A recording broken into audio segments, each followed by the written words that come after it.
Olá, muito boa noite para você que está ligadinho aqui na Rede Vida de Televisão, ao vivo dos estúdios de Brasília, mais um Frente a Frente. E desta vez, eu e José Maria Trindade recebemos o ministro da Agricultura e Desenvolvimento Agrário e Agricultura Familiar, Paulo Teixeira. Ele que esteve na comitiva do presidente Lula aos funerais do Papa Francisco. E é também uma pessoa muito ligada aqui à nossa comunidade católica. Ministro, é um prazer receber o senhor aqui mais uma vez. Muito bem-vindo ao Frente a Frente. Obrigado, Denise, eu te agradeço também ao Zé Maria e cumprimento a Rede Vida pelos seus 30 anos. 20 de junho de 1995. Olha. O canal da família brasileira. Certinho, é inclusive a data. Obrigada. Nós recebemos cumprimentos também, né, Zé Maria? Vamos passar aqui, você que está nos assistindo, que também acompanha a Rede Vida há bastante tempo. Esse programa vai ser muito especial, porque tem os bastidores da viagem de Lula à Itália para os funerais do Papa. Né, Zé Maria? Muito boa noite. Pois é, muito boa noite. Uma conversa boa. O ministro Paulo Teixeira tem uma grande experiência política, foi deputado estadual, secretário de Habitação em São Paulo e deputado federal, participa de todas as articulações aqui e por isso mesmo vai dar muito detalhe importante. Eu sempre digo que a política faz a sua vida, a casa que você mora, a escola de seus filhos, daí a importância de entrar nas entranhas da política. Nós estamos transmitindo diretamente dos estúdios da Rede Vida aqui no Planalto Central do país. Ministro, muito boa noite. Um momento muito tenso na política, né? Com grandes questões ali sendo discutidas. A primeira delas, e que está tomando conta dos debates, é sobre a anistia, né? Até que ponto a anistia deve ser votada no Congresso Nacional? Zé, eu creio que a democracia é o respeito à Constituição e às leis.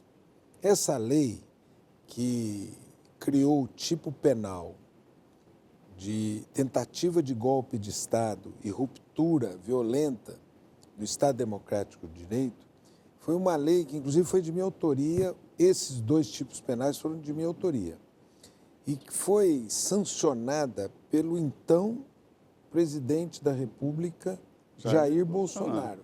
Ele que a sancionou. Certamente, ele pensou o seguinte: eu não posso vetar essa lei. Se eu vetar, vão achar que eu queira dar um golpe de Estado. Certo? E ele sancionou e a lei passou a valer.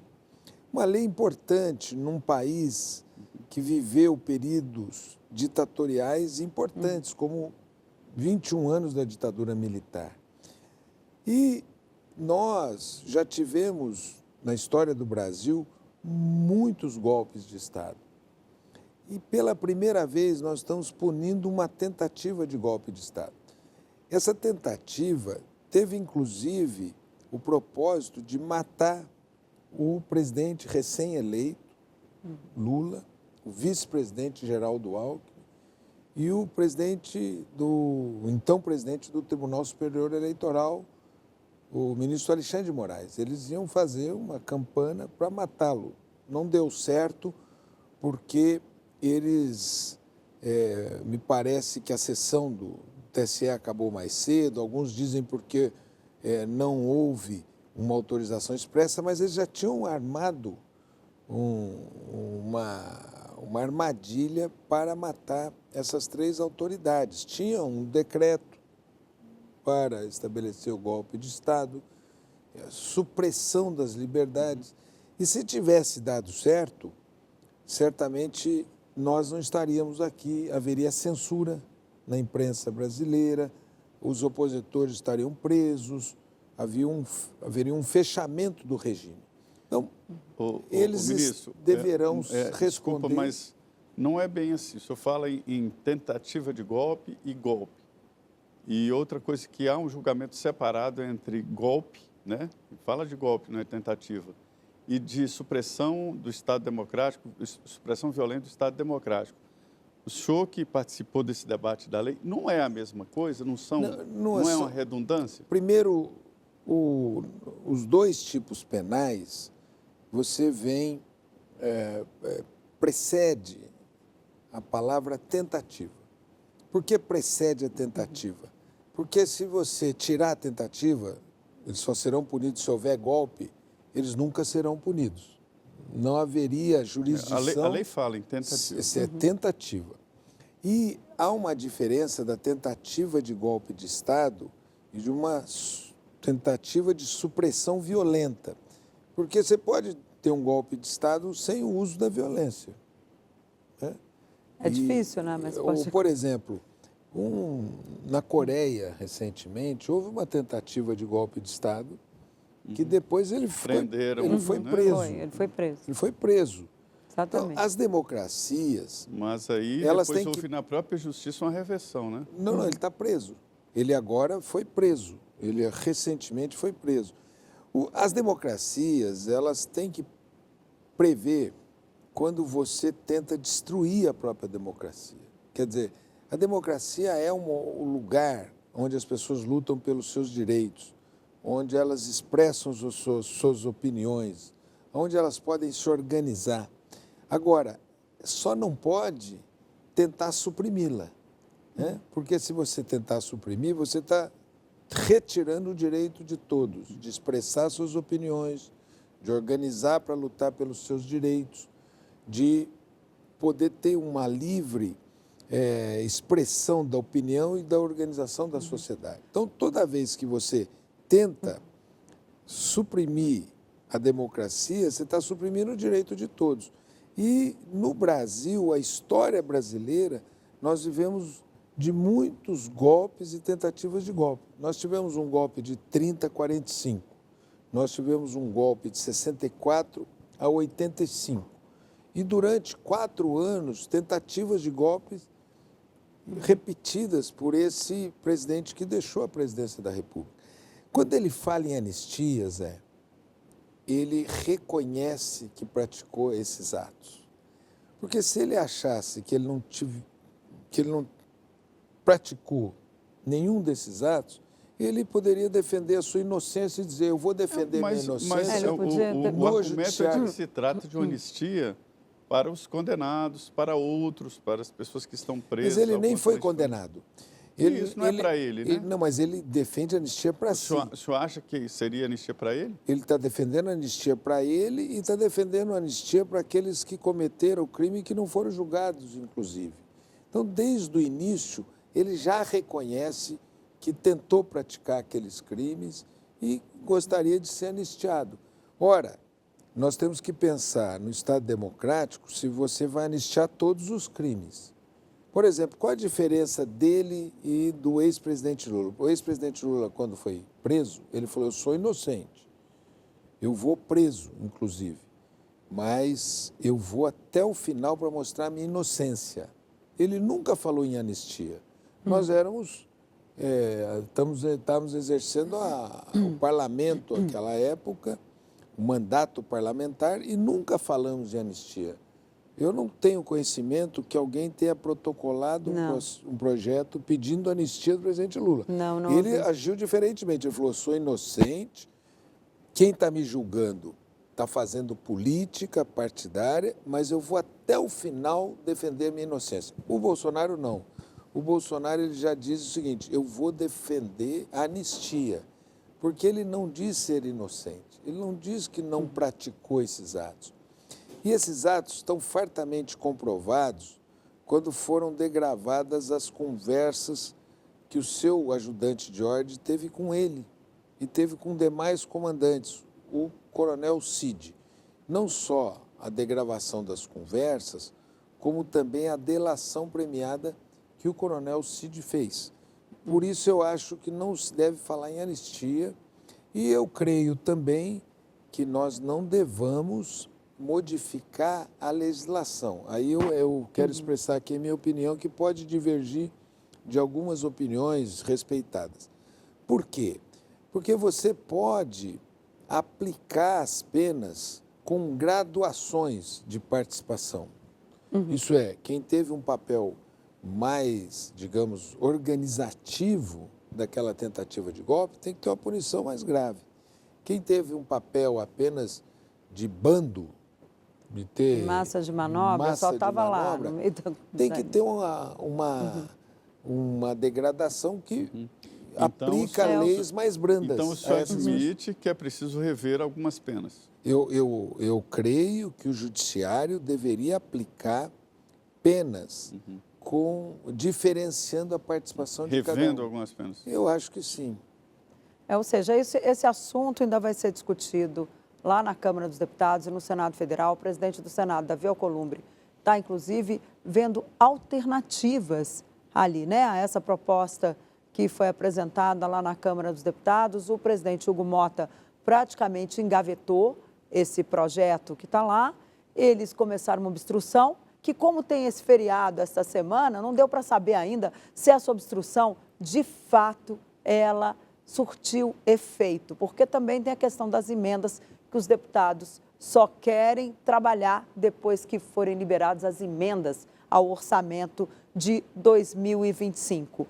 Aí eu pergunto, ministro, esses dois temas foram conversados nessa viagem? Tanto essa questão da anistia, essa proposta alternativa que Davi Alcolumbre quer apresentar, com essa questão das penas, de repente fazer um projeto ali que possa tratar de dosimetria, e também essa questão das emendas. Isso chegou a ser conversado com o presidente da Câmara e o presidente do Senado, que também integraram a comitiva a Roma? Eu cheguei a conversar com o presidente da Câmara quando eu elogiei, porque eu li uma notícia que ele não colocaria em votação o pedido de anistia. Eu acho que isso é um ponto de partida importante. Por quê? Porque vai desorganizar o sistema jurídico brasileiro e desorganiza a política no Brasil e a democracia brasileira você discutir anistia. Por que anistia para uns? Por que anistia? Mas não tem precedentes. E o que ele disse quando o senhor ele falou, fez um elogio? Eu estou recebendo pressões foi de todo tipo. Foi no avião, foi na conversa lá? Foi até, me lembro agora, foi na Embaixada do Brasil em Roma. Que eu falei, olha, eu quero te elogiar. No jantar que teve lá? E no jantar.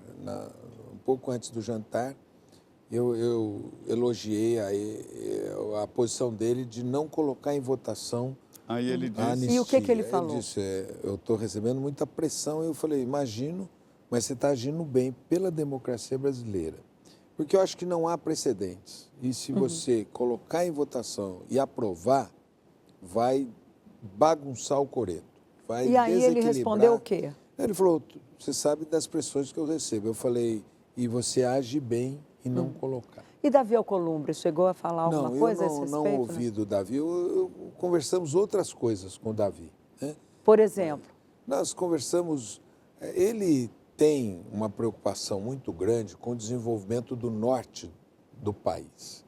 E ele claramente defende a aprovação pelo IBAMA, né, da possibilidade da Petrobras pesquisa, né, na margem equatorial. Petróleo na margem equatorial. Essa é uma questão para ele muito importante, que ele vincula essa exploração, que deve ser segura, ao desenvolvimento da região norte. Esse recurso ele deva ser destinado ao desenvolvimento da região norte. Então, essa... Como é que o senhor vê essa pendenga aí com o IBAMA sobre essa exploração do petróleo lá na região? Olha, eu claramente acho que toda exploração de petróleo ela tem que ser cuidadosa. Então, você tem que se cercar de todos os cuidados. Em segundo lugar, eu não vejo que nenhum país possa abrir mão de uma jazida de petróleo. Nenhuma empresa de petróleo possa abrir mão de uma jazida de petróleo. Inclusive, isso diz respeito ao valor da empresa, se ela tem ou não jazidas de petróleo.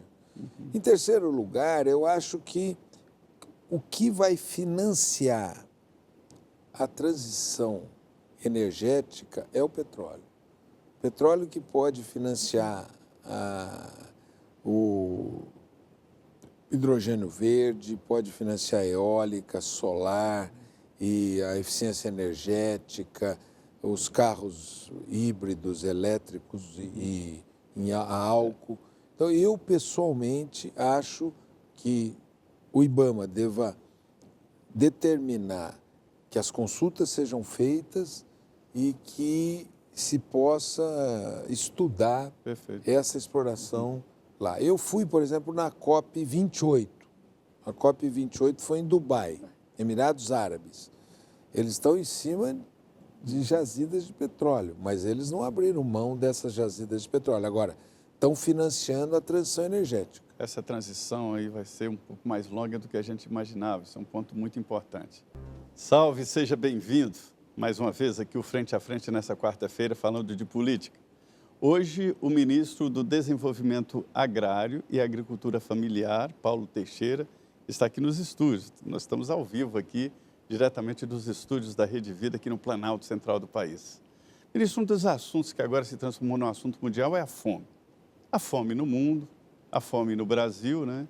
E a terrível constatação de que não falta alimento, falta dinheiro para comprar alimentos, né? E o Brasil vive uma inflação na mesa, né? Inflação da área alimentar muito grande. E na última reunião, o presidente Lula deu ao senhor uma missão muito importante, que é estruturar produção de alimentos através da agricultura familiar. De lá para cá, ministro, alguma coisa evoluiu? Aumentou a produção de alimentos? Aumentou.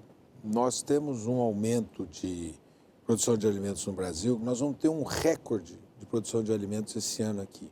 São 327 milhões de toneladas de grãos no Brasil. Então, nós temos um aumento da produção de alimentos.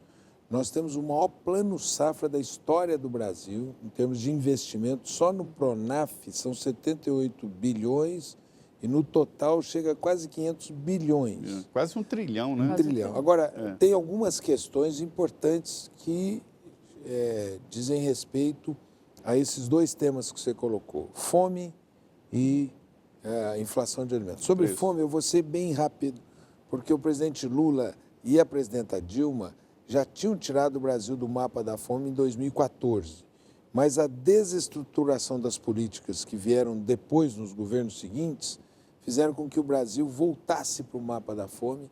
Em 2023, já tinha 33 milhões de brasileiros e brasileiras no mapa da fome. E também teve uma pandemia no meio, né, ministro? Teve, dá para colocar mas só a culpa ali. 2 anos e meio de governo Lula, já foram retiradas 25 milhões de pessoas do mapa da fome.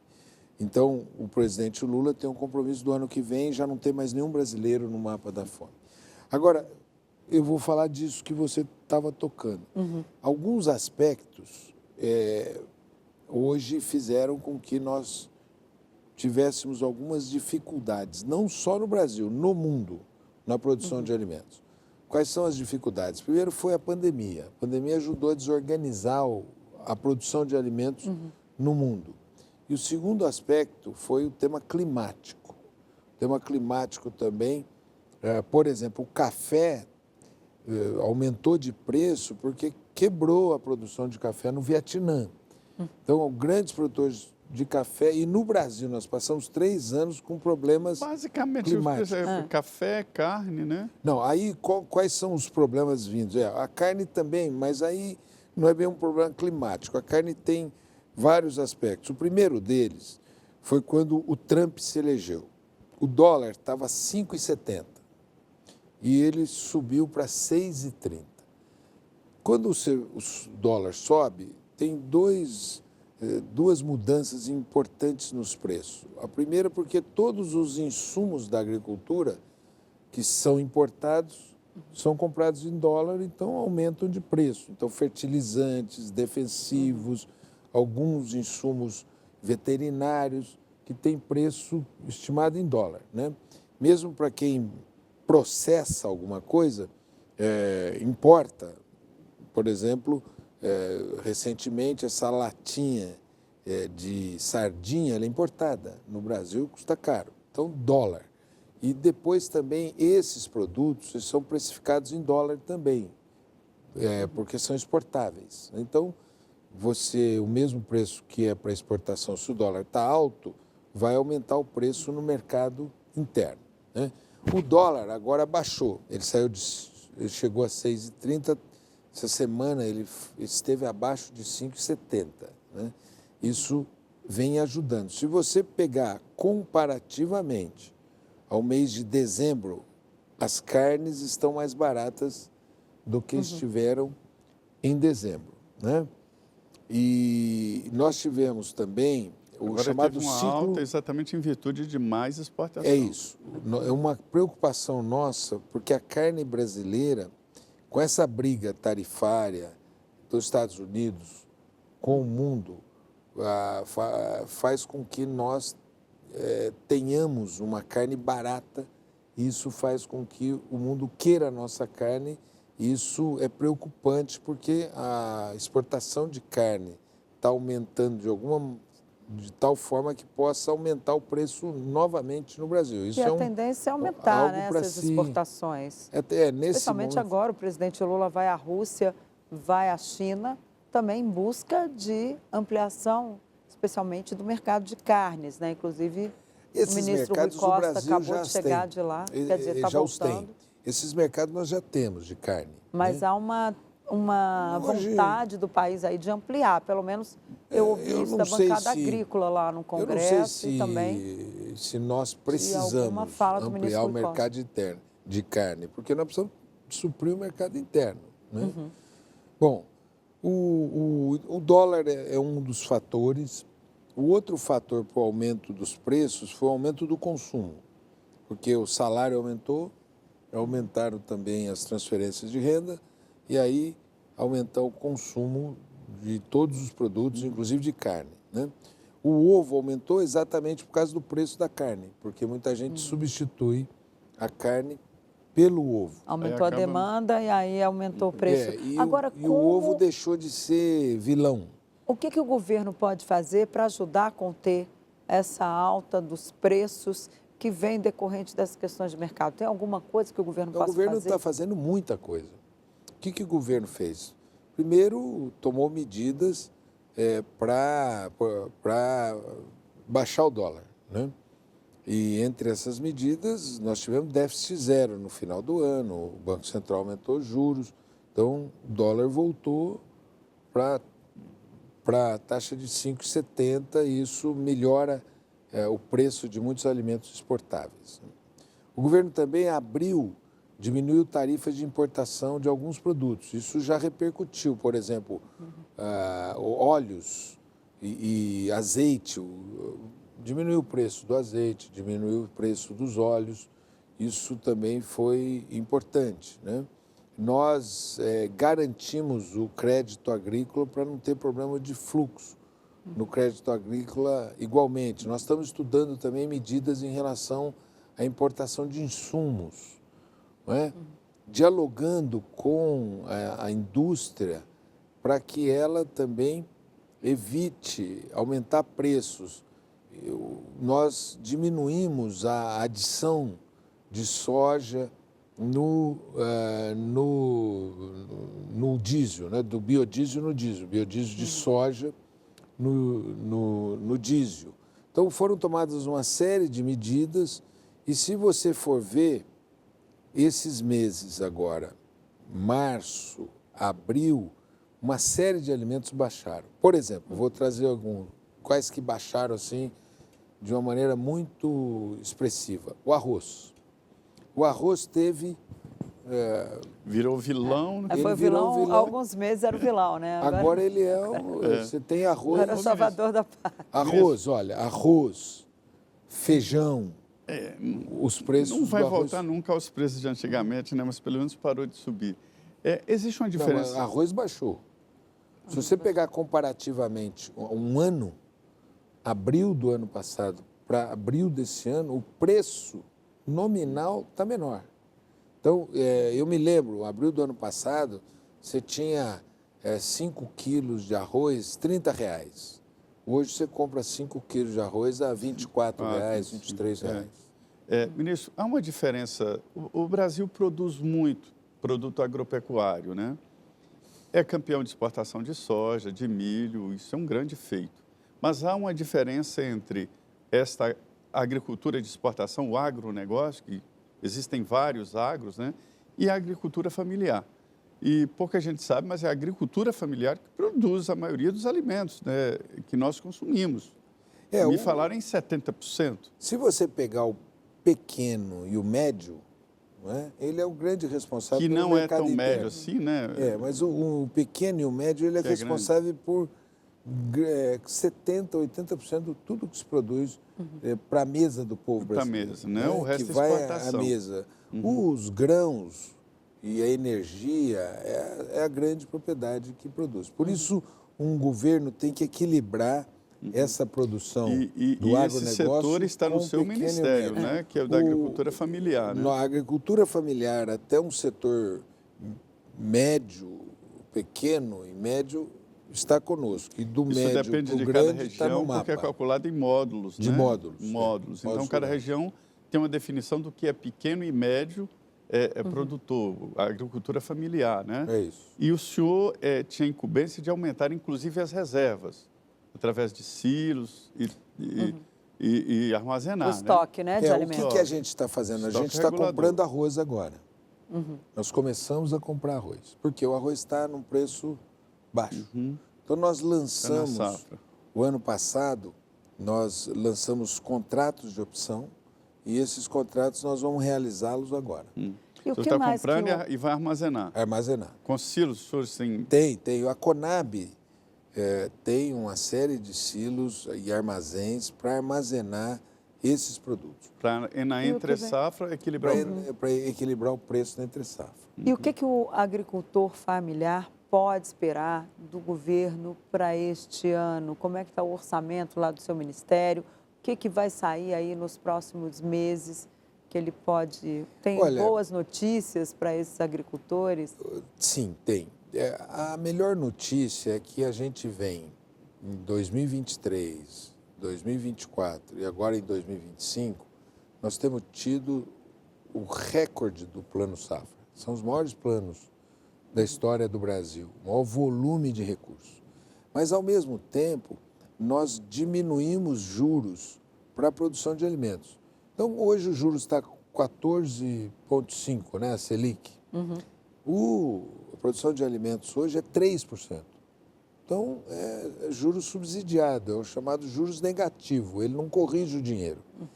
3% para a produção de alimentos. Então, se você olhar assim no que foi feito nesse último ano, a produção de arroz, produção de feijão, de frutas, legumes, verduras, isso aumentou muito a tomada de financiamento no Plano Safra, porque é um dinheiro muito barato.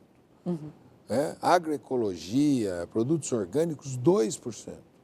2%. Máquinas pequenas, 2% de juros no Plano Safra. O maior juro do Pronaf é de 6%.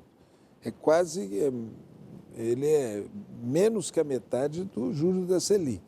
Então, o que o governo está fazendo é mantendo esse volume de recursos e esse subsídio para a produção de alimentos, que os juros baixos servem não só para o cidadão, mas para as cooperativas. Nós temos um processo de estimular as cooperativas a tomarem os recursos, comprarem máquinas e industrializar também o que produzem. Ministro, e em relação à reforma agrária, porque tivemos aqui, a última vez que o senhor esteve aqui, o senhor estava na fase de, inclusive o presidente Lula iria, né, assinar ali alguns... E visitar, alguns, em primeira mão aqui, né? Que ele ia visitar lá os assentamentos e também ia conceder, né, mais terras a esse segmento. Como é que está isso? A reforma agrária... Os produtores também, que há muita preocupação no campo em relação às invasões. Como é que as pessoas estão nos assistindo, que têm lá a sua propriedade, pode ficar segura de que não terão mais invasões de terra? Então, do ponto de vista das entregas, nós tínhamos um programa de reforma agrária muito importante no governo Lula 1 e 2, depois Dilma, e quando vieram os governos seguintes, o programa acabou. Esvaziaram o INCRA, erigiram uma legislação impeditiva da reforma agrária. Com a nossa volta, foi recriado o MDA, porque ele tinha sido extinto. fortalecido o INCRA. Agora, em maio, vão entrar 700 servidores no INCRA, né? Criadas 2 diretorias no INCRA e foi refeito o orçamento. Agora, nós vamos fazer uma entrega esse ano que se assemelha às melhores entregas desse século. As melhores entregas foram feitas. Nós já entregamos até março 15 mil novos lotes. E no programa de reforma agrária, a nossa meta são 60 mil novos lotes e incorporar 300 mil famílias no programa de reforma agrária. E nós estamos agindo nesses conflitos fundiários, né? Um dado muito importante, Denise, foi que a CPT recentemente publicou um livro de mortes no campo e ela mostrou que baixou 72% das mortes no campo no Brasil entre 22 a 25. Isso é um dado que nós temos feito para ter paz no campo, conciliação, mediação, programa de reforma agrária para não ter conflito. Ok. Olá, estamos de volta com Frente a Frente, que recebe hoje o ministro do Desenvolvimento Agrário e Agricultura Familiar, Paulo Teixeira. Nós conversamos muito sobre a anistia, falamos também dos programas do Ministério. E, ministro, agora eu quero abordar um tema que vai tirar, sim, pelo menos o sono dos líderes do governo no Congresso, porque eles vão ter que trabalhar ali uma forma de como conduzir o pedido de CPI do INSS, que vem sendo chamada de CPI do roubo dos aposentados pelos oposicionistas.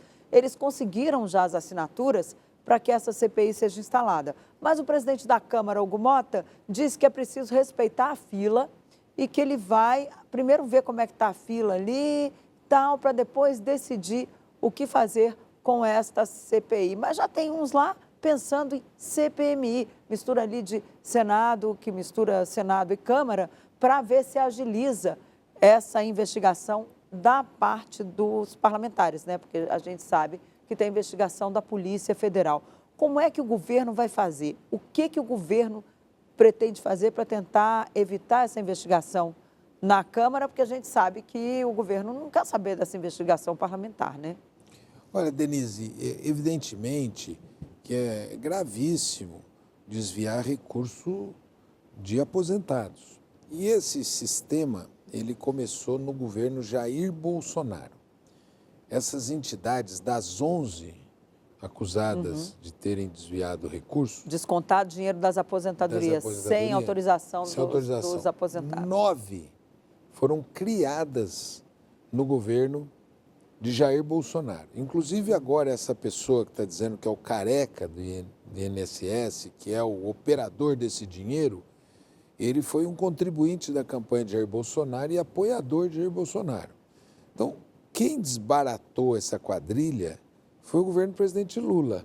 Um processo que se iniciou na CGU, depois foi para a Polícia Federal está investigando, já fez as buscas e apreensão. Não quer dizer que o fato de ter feito uma busca responsabiliza a pessoa. Eles têm que agora comprovar quem que, de fato, desviou o recurso. Mas essa é uma atitude que foi tomada pelo governo do presidente Lula, inclusive demitindo o presidente do INSS. Não quer dizer também que ele esteja envolvido, mas aconteceu lá. Né? Ministro, Durante o governo dele. Esse processo foi iniciado pelo Tribunal de Contas da União, que alertou. A Polícia Federal iniciou. Quando a CGU entrou no caso, já encontrou a investigação em andamento, né? Mas deu andamento, não parou. Mas houve um cochilo do governo aí, né? Já quase 1 milhão de aposentados reclamando, ações na justiça. Pois é, poderia ter parado antes, né? Poderia ter feito uma suspensão ali, mas o ministro Lupe não suspendeu, né? Na verdade, no último ano do governo Jair Bolsonaro, eles fizeram uma mudança legislativa e nesta mudança relaxou o mecanismo de cadastramento das pessoas que são beneficiárias dessas aposentadorias. Então, o governo, na medida que tomou conhecimento, principalmente a partir da CGU, dessas denúncias, promoveu a investigação e mandou para a Polícia Federal, que continuou as investigações a ponto de esclarecer o povo brasileiro. Então, o governo tomou todas as medidas. A oposição brasileira, eu acho que ela está um pouco perdida, porque se eles tivessem descoberto essas fraudes, se eles tivessem investigado, se eles tivessem denunciado, mas não me consta que eles tenham feito uma denúncia sequer. Mas o senhor me falando consta que assim, dá a quem impressão fez... de que vocês estão defendendo a CPI. Não, nós estamos defendendo, o que eu estou dizendo é que toda a investigação, Zé, o governo a fez. A investigação do governo já está... O governo fez a investigação na CGU, mandou a sua Então, investigação... a CPI é bem-vinda.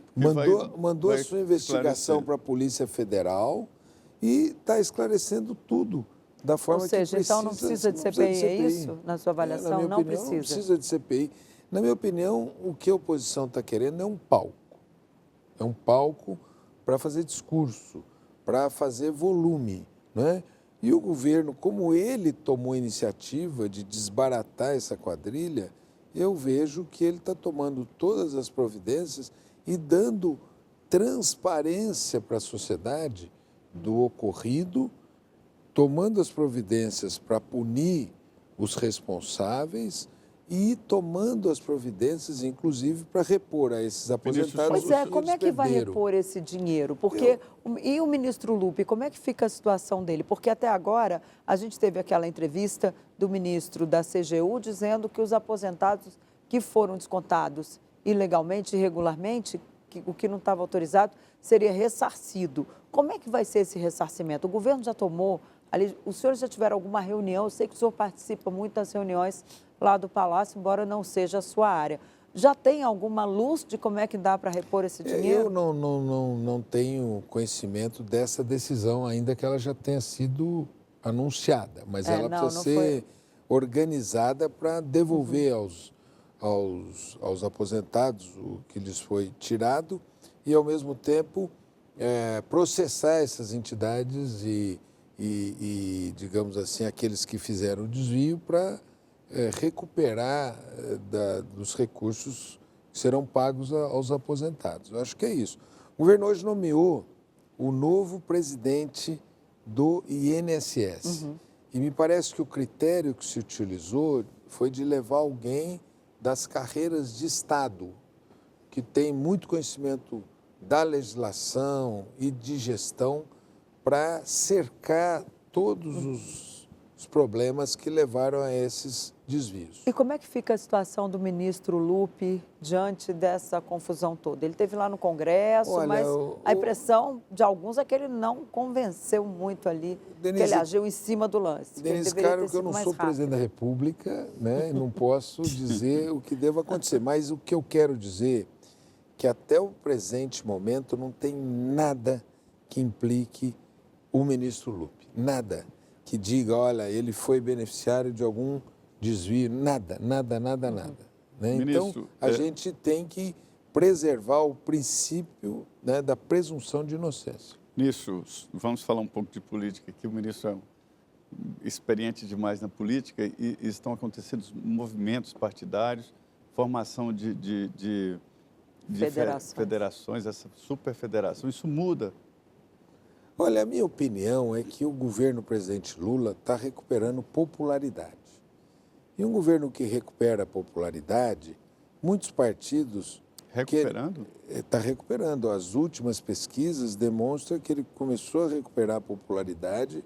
Na minha opinião, o auge do desgaste se deu ali em dezembro e nós estamos recuperando popularidade e retomando a iniciativa. Quais são as iniciativas que foram retomadas? A primeira foi o desconto do imposto de renda. Quem receber até R$5 mil não vai ter que pagar imposto de renda. Mas isso ainda tem que ser aprovado lá no Congresso. Isso foi já para o Congresso Nacional. Isso já foi para o Congresso. Está lá o relator sobre essa Arthur Lira. movimentação partidária. Isso pode significar uma organização e fortalecimento da oposição, né? Não creio, Zé. Sabe por quê, não? Porque muitos parlamentares desses partidos estão no governo. Estão no governo. Por exemplo, mas eles estão sendo agora foi pressionados criado, a deixarem. Celso Sabino. Foi criada uma federação, União Brasil. União Brasil com progressistas. PP, com os progressistas. O Celso Sabino é do União Brasil. O ministro das Comunicações recém-escolhido, ele não foi nomeado ainda, é do União Brasil. Foi indicado pela União Brasil. Pela União Brasil, não é? E tem mais um ministro da União Brasil. São 3. Valdes Góes foi indicado pela União Brasil. Foi indicado, ele, embora ele fosse do PDT, mas ele foi indicado pelo União Brasil, pelo presidente. Esteve aqui conosco pelo recentemente. Presidente, é um grande sujeito. Presidente Fufuca também, né? O Fufuca. Então, eu não vejo como esses partidos quererão fazer oposição.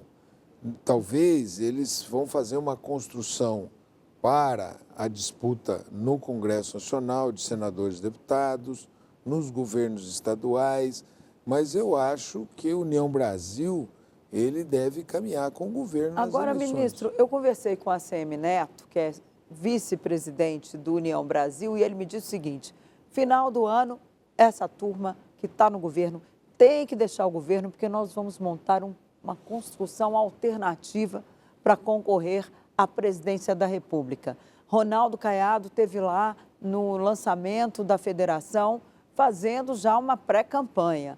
E eles têm vontade ali, eles vão ficar de olho, mas se o presidente Lula não se recuperar ao ponto deles sentirem firmeza numa candidatura de Lula, aliás, se depender do ACM Neto, vai para a oposição mesmo, até essa turma que está no governo hoje, a tendência é, embora. Olha, como é que o senhor avalia isso? Porque a gente já viu isso acontecer em outros governos, né? O que eu disse é que eu vejo a recuperação do prestígio do presidente Lula. Ele agora lançou essa medida da isenção de imposto de renda, lançou o crédito consignado e agora, hoje, assumiu a mudança. Ele colocou em discussão a mudança do turno de trabalho 6x1. Ele falou, inclusive, no pronunciamento que fez mais cedo. Mais cedo. Em cadeia nacional de rádio e TV. Então, eu acho que e as pesquisas já estão mostrando a volta da sua popularidade. E eu não estou vendo candidatos robustos à presidência da República. Tem muitos candidatos pequenos, são vários, e eu não estou vendo também por onde eles serão candidatos. Por exemplo, o ACM Neto. Ele fala...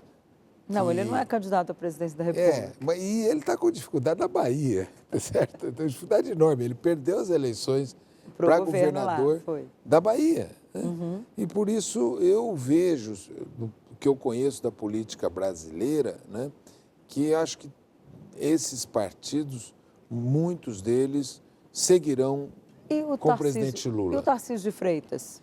O que Tarcísio todo de mundo Freitas, diz ali que pode ser o nome da oposição, o governador de São Paulo. Tarcísio de Freitas, ele já chamou todos os secretários dele e falou assim, eu sou candidato a governador do estado de São Paulo. Para ninguém se meter a querer ser candidato, né? Pelo menos sabe qual é o perigo do Tarcísio de Freitas? Não? É que se ele ensaiar ser candidato à presidência, ele vai ter um monte de gente que pode tomar o governo do estado de São Paulo dele e ele não ganhar nada do Brasil. Então ele agora já falou, gente, não quero saber de nenhum candidato por aqui, porque ele tem gente ali ensaiando. E o senhor vai ser candidato a quê? A deputado federal. E o presidente Lula é o candidato à reeleição? É o candidato nosso à reeleição, está firme, está atento. Ele chegou a falar alguma coisa disso na viagem lá com os presidentes? Essa firmeza toda. Não, ele está super firme. Que ele comentou isso com os líderes, né, antes da viagem a Roma. Eu li que ele, antes da viagem a Roma, ele falou, sou candidatíssimo à presidência e eu estou acreditando que para quem os líderes vazaram, escreveram corretamente. Pois é. Denise está tentando... Aqui como é a TV da família brasileira, aqui exatamente a nossa missão é essa, né? É dar uma cutucada, né? E é uma missão muito importante, né? De levar até você as entranhas da política, como as coisas são feitas e os bastidores, isso é muito importante. Ministro, muito obrigado, é um prazer tê-lo aqui nos estúdios da Rede Vida.